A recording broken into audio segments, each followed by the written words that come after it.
ఏంట్రా నువ్వు చెప్పేది? చంపాలని చూసిన మనిషిని ఇంట్లో పని మనిషిగా పెట్టుకుంటావా?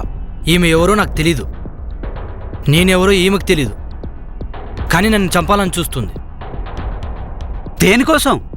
అది తెలుసుకుందామని ఇంట్లో పని మనిషిగా పెట్టుకున్నాను. ఇంట్లో తెచ్చుకొని పెట్టుకున్నావు కదరా, పోలీసులకు చెప్తే వాళ్ళే చూసుకునేవాళ్ళు కదా. ఎస్ఐ విక్రమ్ గారు నాకు పరిచయం ఉండడంతో వెళ్ళి కలిశాను. ఈ విషయం గురించి చెప్పావా మరి? చెప్పాను. ఏమన్నారు? నేను చెప్పింది విని ఎంక్వైరీ చేశాడు. ఆ ఎంక్వైరీలో నేను ఈవిడ గారి కొడుకుని చంపానని, అందుకే ఈవిడ గారు నన్ను చంపడానికి తిరుగుతుందని చెప్పారు. ఆమె కొడుకు నువ్వు చంపడం ఏంట్రా? నేనెవ్వరినీ చంపలేదు. ఇప్పటి వరకు ఈవిడ కొడుకు ఎవరో కానీ నాకు తెలీదు. ఈమె ఈ ఇంట్లోకి వచ్చినప్పటి నుంచి ప్రతి క్షణం నన్ను కీర్తిని చంపడానికి ప్రయత్నిస్తుంది.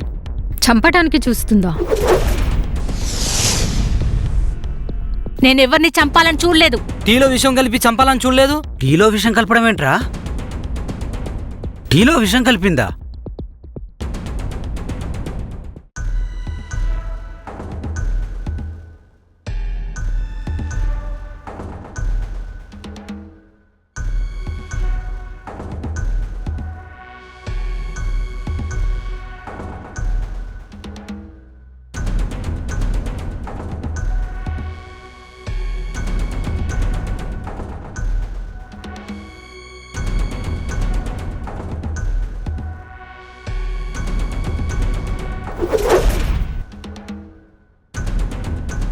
ముందు ఆ విషయం కలిపిన టీని